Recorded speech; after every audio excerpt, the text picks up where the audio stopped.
Okay friends, it's time to get started on our job. One of the first things you want to do is safely raise and support the front of the vehicle so the wheel's off the ground and the suspension is hanging. The next thing you would want to do, if you have a hubcap over this area, you're going to find that you have 4 plastic lug nuts that you'd use a 19mm to loosen, and then you can remove the hubcap. After that, continue on by removing all of your 19mm lug nuts and then the wheel.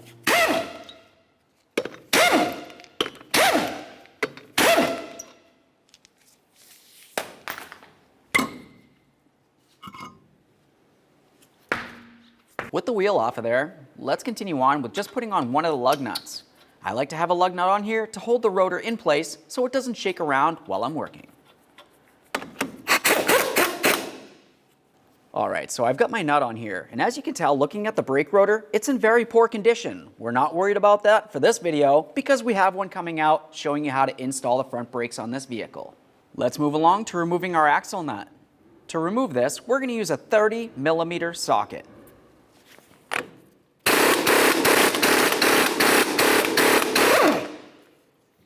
Now typically it's a good idea to go ahead and replace the axle nut anytime you remove it, but generally, if it's in good enough condition and you have some red thread locker, you should be all set with that. Now behind this area there's also going to be a washer, but you don't necessarily have to remove that. The only thing we're doing at this point is we're going to come right in the center with a punch and a hammer. We want to try to break the axle free from the wheel bearing.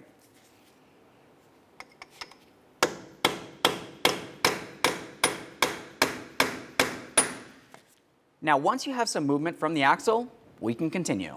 We're going to be looking for where the control arm and ball joint go into the knuckle. Right up here, you're going to find that you have a 15mm headed nut that's holding on to a 16mm headed bolt that comes through from the front. So with that said, I'll use my 16mm wrench on the forward aspect, and then I'll remove the nut with my 15mm.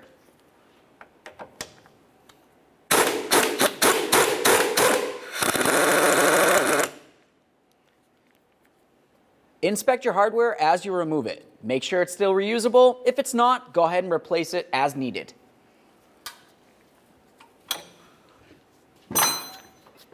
Now to start breaking this free, I'm going to use some penetrant in the area. After that, I'll start spinning the bolt to break it free, and then I'll give it a couple loving bonks just to help drive it out.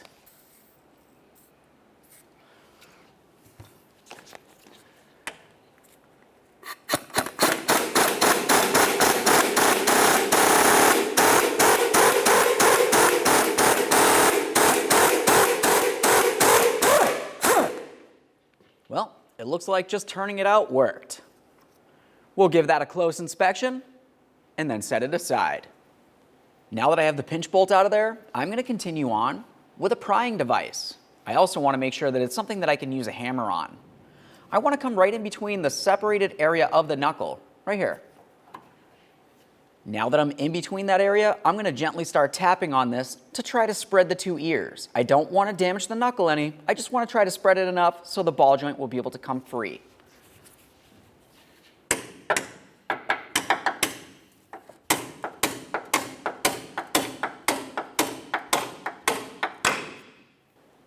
Let's get a little bit of penetrant in there and let it do its job. Now let's go ahead and follow that control arm to where it connects onto the subframe. You're going to find 2 15mm headed bolts that hold it to the subframe. Remove the pair.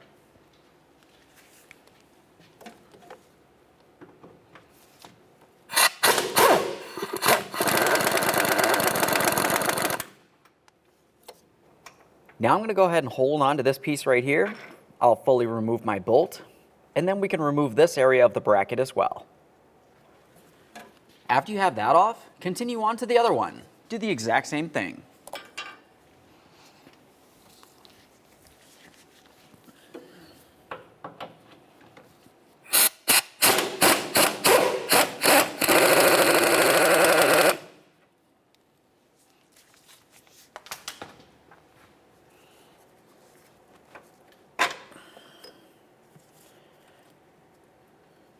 Now we can follow that control arm to our rearward bushing bolt. Let's go ahead and use a 21mm socket to remove that.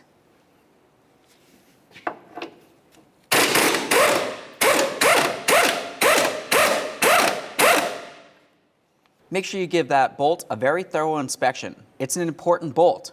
Not only does it hold the control arm to the subframe, but it holds the subframe to the body of the vehicle as well. Now at this point, we're going to have to be very safe. What we need to do is continue separating the ball joint from the knuckle. At the same time, we're going to continue by pulling the control arm away from the subframe, and then we're going to take the whole control arm and try to slide it forward so it comes out of this area right here.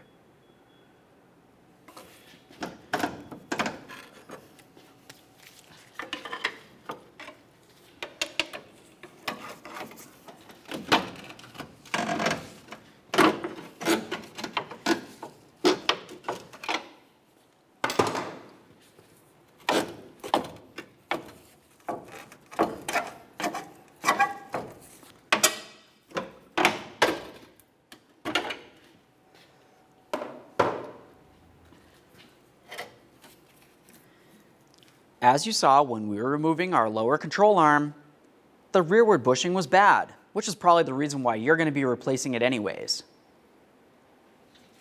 The problem is we still have to remove the outer portion of the bushing, the metallic aspect that goes directly into the control arm. To do that, you can either use a press, a hammer and punch, or even an air chisel of some sort. Whatever you do, be very careful.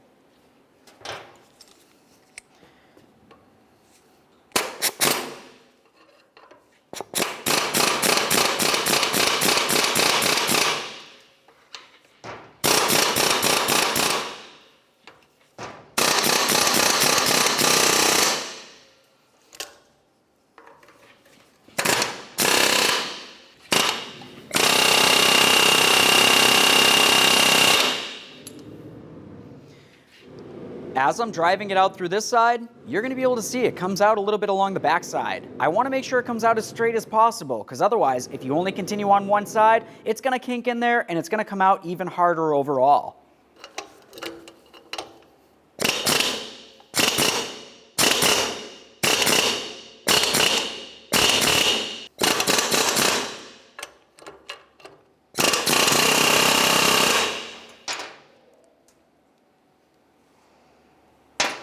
Let's continue on with a wire brush. We're going to make sure we clean out this entire area of the control arm where the brand new bushing needs to go.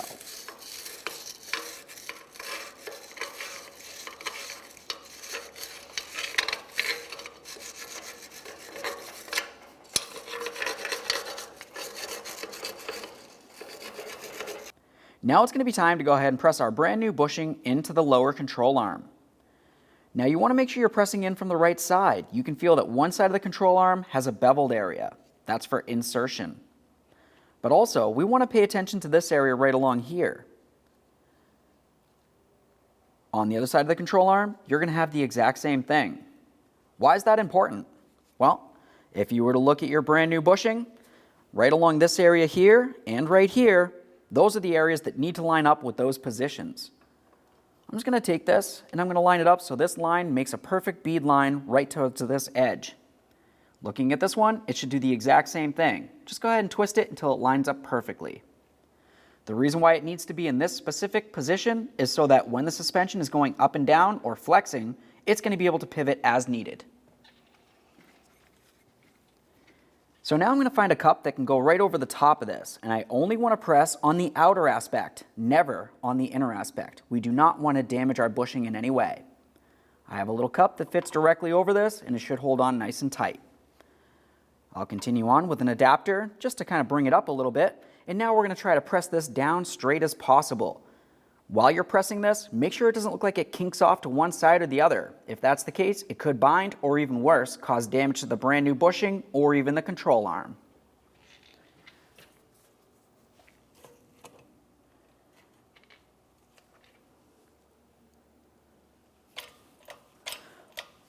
We'll just carefully keep pressing this down.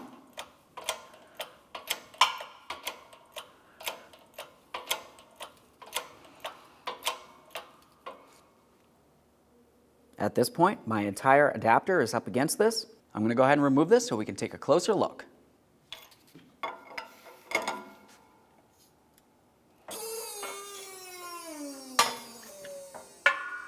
Now looking at this, you can tell that this bushing still needs to go down a little bit further.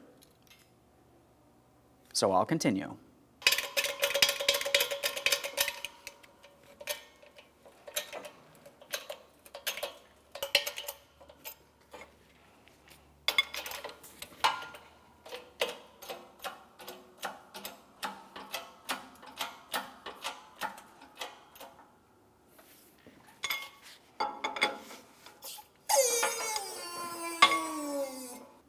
Okay, let's get our adapters out of here. And now we can give this an inspection. As you can tell, we have everything lined up and it's as smooth and flat as possible. Let's get this back over to the vehicle. Before we continue putting in the control arm, let's clean up the area.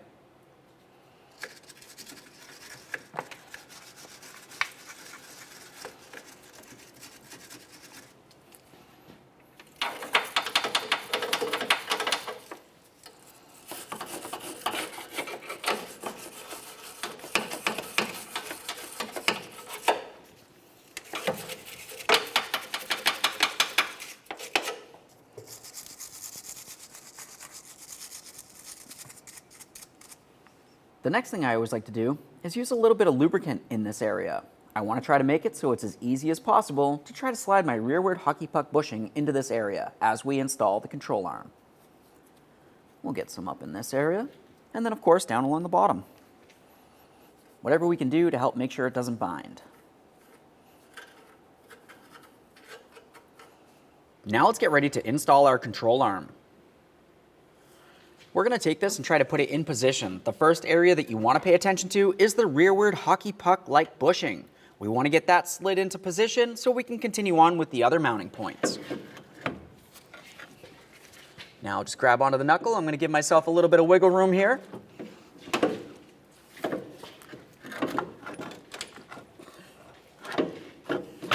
Now that we have it slid in back there, let's continue on by tugging on the knuckle a little bit.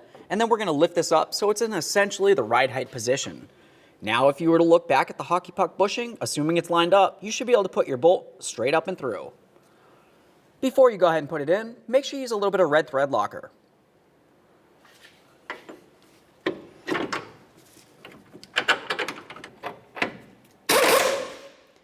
At this point, we're going to leave this a little loose. We'll continue tightening and torquing everything to manufacturer's specifications, but before we do, let's move along to starting everything else in.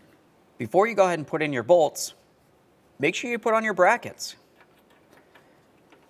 Just slide that right on there. Red thread locker on our mounting bolts, of course. Just going to get this lined up.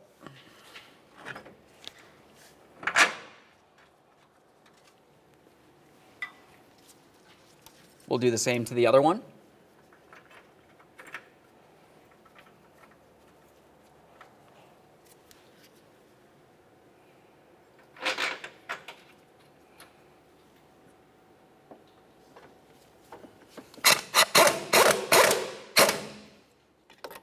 We're leaving these a little loose as well.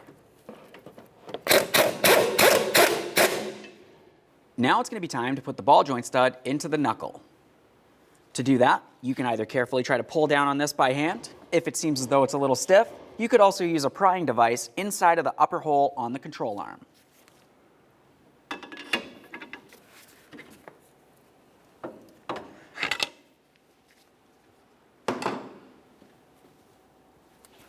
Now we'll just wiggle this around till it sets in place. And now we're going to use a rubber mallet. When I use this, I want to carefully tap on this, but I do not want to tap on the ball joint itself. We do not want to damage the ball joint.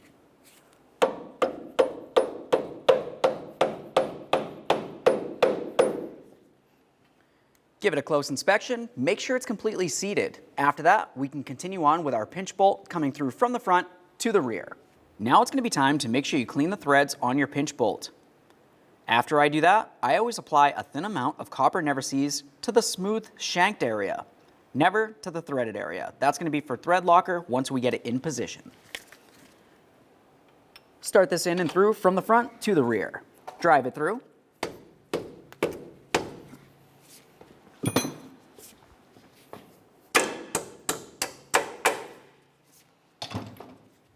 Now we can put on our mounting nut from the back side. Let's hold the bolt with a 16mm wrench and we'll tighten the nut.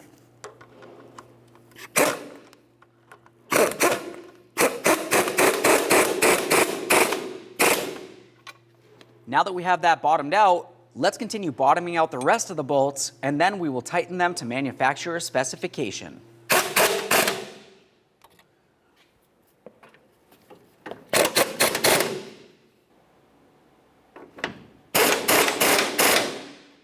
Now let's continue torquing this bolt to 37 foot-pounds. After you have it torqued to that, continue tightening it an additional 30 degrees.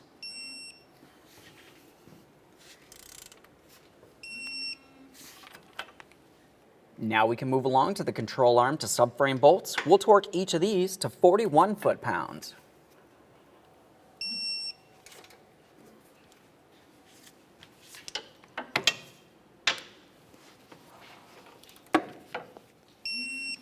Now let's move along to our rearward bolt. For this one, you're going to torque it to 74 foot-pounds. After you torque it to 74, continue turning it half a turn, so 180 degrees.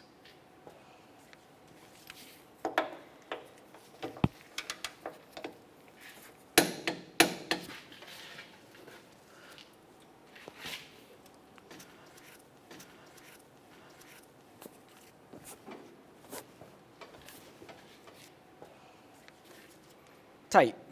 Let's continue on to the axle nut. I'll use some red thread locker. Now we're going to put on the mounting nut. Whenever you're installing one of these nuts, you want to make sure you put it on by hand. You can of course use a ratchet if you need to, but you never want to use an air gun because we don't want to damage the bearing located behind this. Let's remove our lug nut.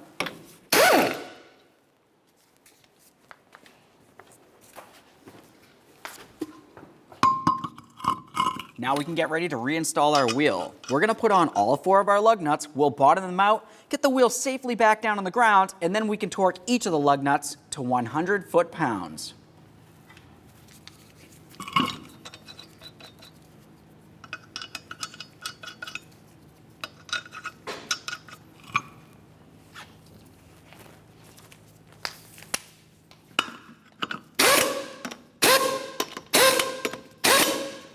With the wheel safely back down on the ground, let's go ahead and torque that axle nut to 155 foot-pounds.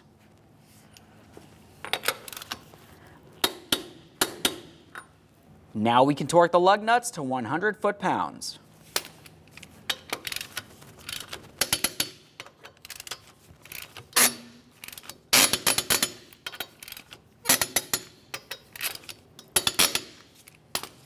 Torqued. If you have a plastic center cover, go ahead and put that on now. You want to make sure that the valve stem hole lines up with the valve stem, and then of course tighten up the covers to the lug nuts.